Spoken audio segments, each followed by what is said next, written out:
What's happening, YouTube? It's your boy JD Trades, and I'm bringing you another outlook. So, the week has been very blockbuster in terms of looking at most of the commodities and even with the likes of some cryptos. I will be live streaming later on this afternoon for the New York session. If you'd like to join, obviously make sure you like, subscribe, and hit that post notification so that you're notified whenever I post a new video. All right, let's just get straight into it. So as we always do, we're going to start things off with the dollar. As you can see, I explained to you guys earlier on in the week, this daily imbalance was going to be key. Okay. Now, with Friday's high was a key suspect for price reaching above and potentially giving us a short if we were to come down. Okay, obviously we have reacted out of key areas to the left here, and if we are going to get a bullish dollar, this is a good place to start. So at the moment, we can see that we've had quite a nice push to the upside, which is brilliant. We had a test on the 8 hour out of this candle here. We also took out yesterday's low, I believe, if I'm not mistaken. Okay, it wasn't yesterday's low. We took out the liquidity resting beneath this low. We tested this 2 hour candle, and that's where we shot up with some real vim. Okay, we really went for it yesterday afternoon. All right, cool. So looking at current price action, we may get another potential pullback into other areas of imbalance, such as here below. So if I just use the visibility on this here, just take it off the hours, minutes, seconds, take it off the months and the weeks. Okay, we can potentially get a play back down here. Now, I am now more on the side of seeing a bullish dollar. However, we need to see, of course, we've got a lot of obstacles to cross before we can fully be 100% confident in price potentially pushing up. At the moment, this can still be a pullback for us to get some bearish price action, take out the low. Price hasn't been exactly the best if you're looking at the likes of currencies. We've had a lot of consolidation, a lot of ranges if you are trading the majors specifically. So at the moment for the dollar, we may get a pullback. A continuation is realistically what I'm looking for. And I will be back on next week. Sorry, I'll be back Sunday or next week Monday with a new week's perspective of the dollar and what price is most likely to do. All right. Next up is USD JPY. Okay. Now, this might be a little tip for you guys, but when you are trading gold, take a look at what USD JPY is doing, right? UJ has an inverse correlation with gold. Okay, this is a free tip. Okay, guys, USD JPY has an inverse correlation with gold. So usually when USD JPY is pushing up, gold will be doing the opposite, which is coming down. Right now, yesterday when I was monitoring the charts, we had this very clean half-hour candle, and we saw price sitting somewhere around here pre-New York. Okay, we had price pushed down for New York. We tested the area and we absolutely rocketed up. Okay, I do believe we had some high impact news come out which aided in the push to the upside, which gave quite a solid move. And USD JPY used to be one of my favorite pairs to trade, just due to how structurally sound it is. So in terms of trading in market structure, it's just very clean, guys. It's just very clean. And also the likes of understanding what the dollar is going to do is very useful, because when you are trading dollar cross pairs, it's important to understand exactly what the dollar is doing in order for you to obviously be on the right side of the market. Okay, now at the moment we can see that price did with a 10 pip stop. You could have gone a 1 to 7 at the highest, but if you were obviously targeting liquidity, you could have gone a 1 to 3.6. If you didn't have a set TP and you potentially let it run, it could have been a 1 to 4 R&R. So USD JPY has been very bullish for quite some time. We have taken out some key highs over here.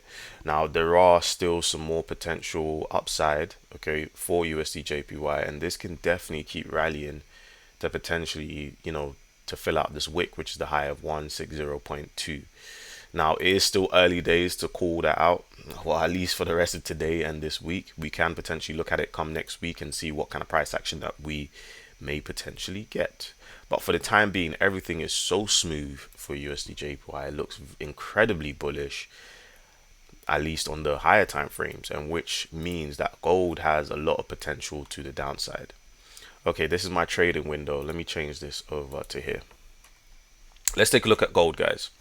So gold, we had such a blockbuster 2 days on gold. When I'm telling you guys huge moves, like you've definitely seen it by now, but very, very huge moves across the previous 2 days in terms of gold. Now, as you can see, price has been dropping since, I believe this is Wednesday. Yeah, since Wednesday. Wednesday was ideally the last chance saloon for you to really get in right at the top before we've seen price, of course, collapse to the downside. Okay. Now, so far, so good in terms of the price action that we're getting. Now, for gold, to be honest, guys, because we've had such a huge drop to the downside, I'm not anticipating anything for gold for the rest of the week. Okay, we may potentially get price maybe dropping a little bit, maybe consolidating a little bit, maybe pushing up a little bit, and maybe closing somewhere around here. But I'm not looking for anything else for gold. On the weekly perspective, we have just pulled back, so this can be a play into this weekly down candle, and then we can get another potential leg to the upside. On the daily, we have broken a lot of structural lows, okay, a lot of structural higher lows, which can indicate that we may potentially get a push to the upside and then a move to the downside. Okay, either ways, we are in prime buying areas potentially for next week. I would be more, it would be more appealing to buy next week than to buy for Friday. But as they say, reversals are a potential on Fridays, so take that with a pinch of salt. But at the moment, when we are looking at the daily area, okay, we are sitting inside this daily candle here. Obviously, if you want to refine that, you can look at these other areas down below as well. I also believe there is a pretty nice 8-hour area, okay, sitting inside of here as well, where we can get some potential pullbacks into the zone. But for the time being, I'm not really all that interested in buying gold.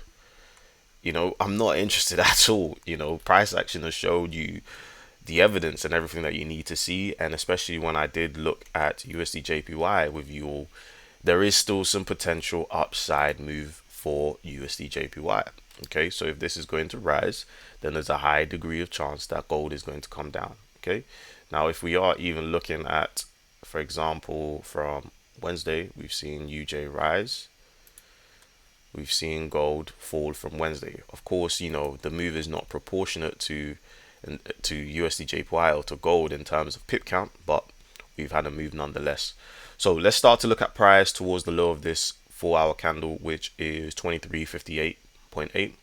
That's the next area to keep an eye out for.